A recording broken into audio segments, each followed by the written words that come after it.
Hey there. So today we have another review. This is a beer from Jolly Pumpkin. Thank you, Evan, for sending this one to me.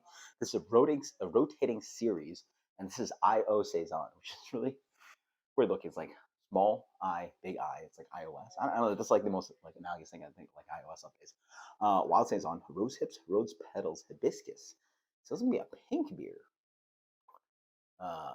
Full floral spice notes, sense of tartness, food for aging, hibiscus flowers, oak aged and can condition. Let's go. Try this guy. Ooh, there you go. You thought about color? Let's talk about color. So the last beer I had was the blood orange. It looked nothing like blood orange. It didn't really taste like anything was actually added to the beer. This is no joke. This honestly doesn't even look like mixed fermentation beer. It looks um looks a little bit like a fruited sour, which I guess it sort of is. But like I just didn't expect that from John Pumpkin.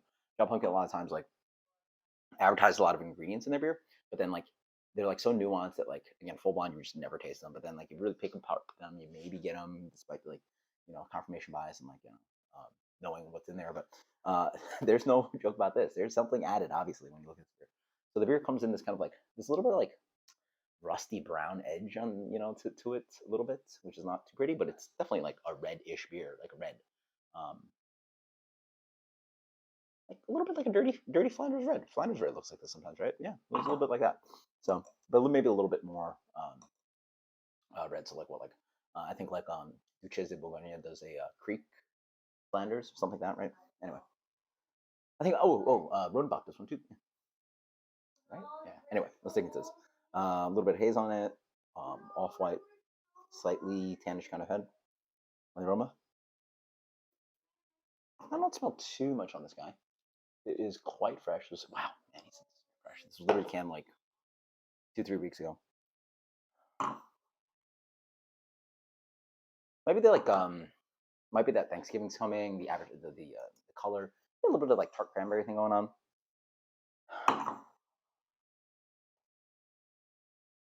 A little bit of light, kind of like maybe a little bit of acetic, but not too much espresso on the nose.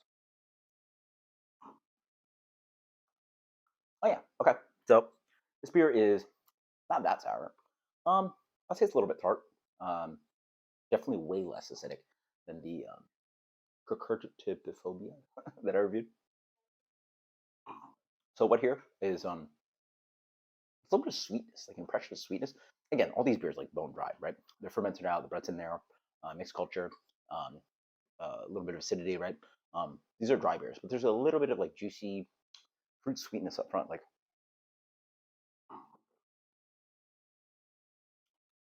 so, despite the color, it doesn't really come off.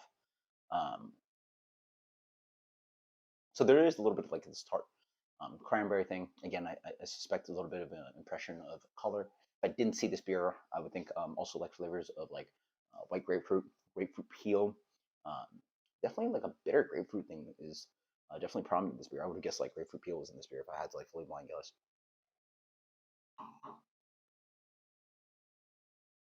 I certainly get a little bit of that kind of like rosy thing going on. A little bit of floral. Is it again? These are all like little like light impressions that it's fun reviewing this beer, especially I had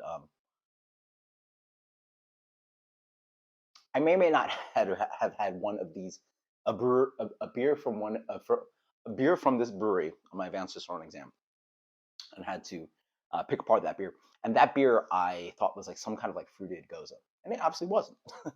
And I think that's a fun complexity about these beers. Like they advertise certain ingredients, but the flavors sort of take you on a journey of its own, right? So what do they got here?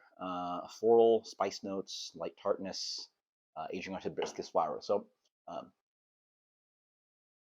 certainly a little bit of the kind of floral element, a little bit of this kind of like rose water thing, rose petals, but that plays quite nicely. A little bit of fruit, and there's this dry, oily thing, almost like you're like drinking perfume, which is quite fun. A little bit of that grapefruit comes in, extra little bit of like there's always I find like a little like kind of like tart like watermelon thing going on here, like a little bit of like almost like a what did I think like watermelon think of like a little bit of like a watermelon cocktail, right? Like a little bit of watermelon margarita kind of thing going on for the hot weather. A little bit of that kind of thing is playing in there. Acidity again is actually quite light in here. It's like tart to light, tart to light acidity, and then dries out quite nicely with a lingering kind of like floral thing going on. So as for final rating, let's go with a. It's actually quite flavorful. Um, yeah, let's go with a solid crushable. Like crushable. This guy comes at 6'4". Crushable. It's super. Despite the floral element that could definitely dominate, I like where. Again, it's so fun having these beers where it's just like, despite the additional ingredients, despite what it tastes like, everything just sits at a place where like, how do I say it? Everything is there, or everything that you taste is there, but like doesn't quite pop out enough to really define the beer. So it allows all these balances of like acidity and Brett and wood aging and wood tan, and a little bit of wood tan here, and dryness, and like all these elements like are able to be supporting cast and like create the general profile of the beer without dominating, right? Sometimes you have a dominant beer where like, or a beer that dominates by specific flavors, specific spices, specific fruits that just like you taste it and you smell it and like it punches you in the face, where it's like maybe after 4 ounces, maybe after 8 ounces, maybe after the can, maybe after the second can, it just doesn't really like repeat itself. Here, like there's nothing really specifically defining about the beer that really like makes it like not repeatable, if that makes any sense. Like here, it'd be the floral element. I could definitely see someone getting tired of that, but I don't even know how to drink. I'm talking so much. Like yeah, it's just like it just sits at a really nice kind of like fun place. So this beer gets a solid 94 for me. Again, I just really like, again, when you talk about balance and nuance, I think this is like a great example where you can show flavors without dominating the flavors. 94 later.